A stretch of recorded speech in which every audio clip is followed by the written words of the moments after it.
There is no excuse for what they did. Law enforcement has no idea what to do with this. State agencies have no idea what to do with this. Certainly we have no idea what to do with this.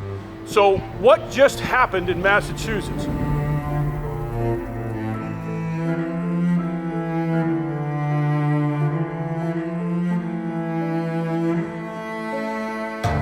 Most people in Massachusetts had no idea this happened. The bill started behind closed doors 10 years ago, and in 2023 they launched an 11-stop listening tour across the Commonwealth where gun owners and advocates overwhelmingly urged focusing on punishing criminals rather than restricting law-abiding citizens.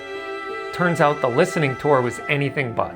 And as HD 4420 turned into H 4885, it grew to 116 pages and was signed into law overnight. And just like that, it became Chapter 135 of the Acts of 2024 and fundamentally changed your rights in Massachusetts. It made people who were following the law yesterday into felons overnight.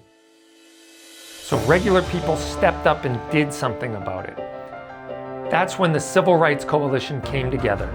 Not politicians, not paid organizers, just everyday people across Massachusetts who believe constitutional rights still matter. Hunters, veterans, small business owners, families. A 100% volunteer movement.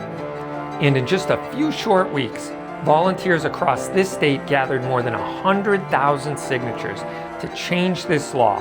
Why? Because under Massachusetts law, a citizen petition like this is supposed to pause the law and let the voters decide on the ballot. We collected the signatures and personally delivered them to the State House. But instead of respecting that process, the governor issued an emergency preamble to force the law into effect immediately. Signing an emergency preamble 71 days after being signed into law is an unprecedented ploy to short-circuit the will of the people. That move prevented the law from being paused while the people had their say. And that should concern everyone. Because if the government can do that to one constitutional right, what's stopping them from doing it to another? This isn't about voting for a politician. It's not about party politics. This November, it will be one simple ballot question. One vote for the Second Amendment and one vote for civil rights.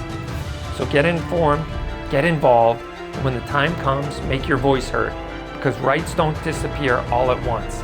They disappear when good people stay quiet and do nothing.